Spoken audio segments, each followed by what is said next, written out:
Hello. Today my case study is the Deepwater Horizon. The Deepwater Horizon was an offshore drilling rig that was owned and operated by a company called Transocean, and they leased it out to a company called British Petroleum, which is better known as BP. The accident occurred on April 20th, 2010 at around 10 p.m.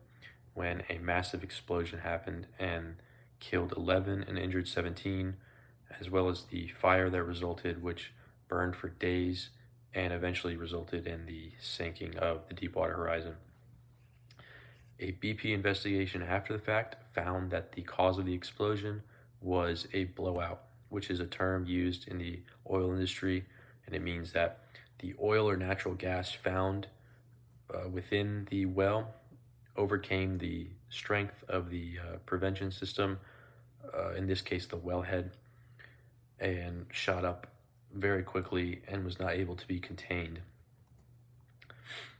At the time, BP did have a blowout prevention system installed.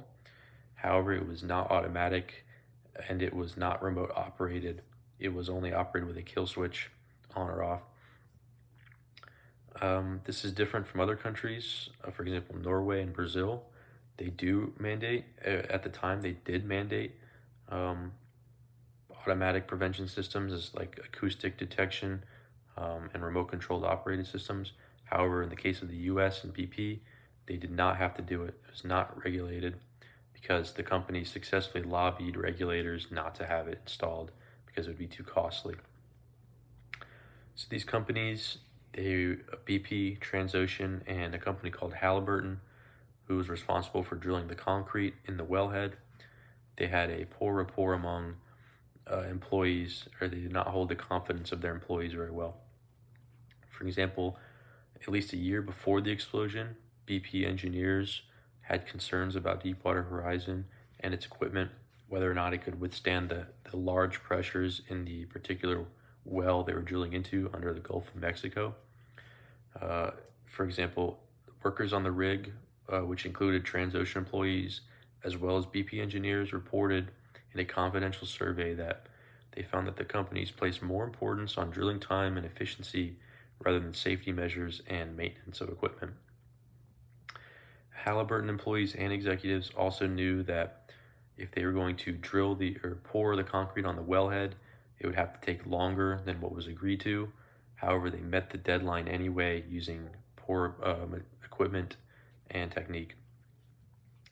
This would end up being the main cause of the blowout, which was a failure in the wellhead because of the concrete poured by Halliburton. However, BP and Transocean knew about it and neglected to say anything anyway. In the aftermath, the U.S. House of Representatives had a finding, and it concluded that all of these companies, BP, Halliburton, and Transocean, used risky procedures at the expense of safety, even when their engineers warned them not to.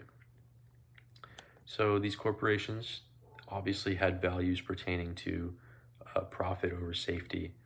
And I think in order to avoid situations like the Deepwater Horizon accident and oil spill, two things need to happen. Number one, engineers and employees need to speak up, obviously. However, if they fear for their jobs, they should take the first avenue, which is to do so anonymously. There are programs in the federal government for whistleblowers to report. If they can do so anonymously, they should do that first. However, if all else fails and they have to come out and say it against their company, if there is truly a reason to believe that life is in danger, they have a moral obligation to do that. Second, regulators need to use their common sense when implementing regulation. For example, with the blowout prevention system, regulators decided not to regulate that automatic systems be developed and used just because the oil companies lobbied and said it would be too expensive.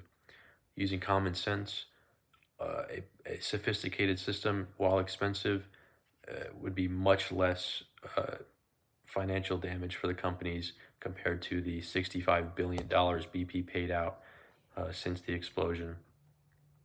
So using common sense, stuff like that should be implemented rather than just letting it go just to save that little bit of money, especially for these billion-dollar corporations.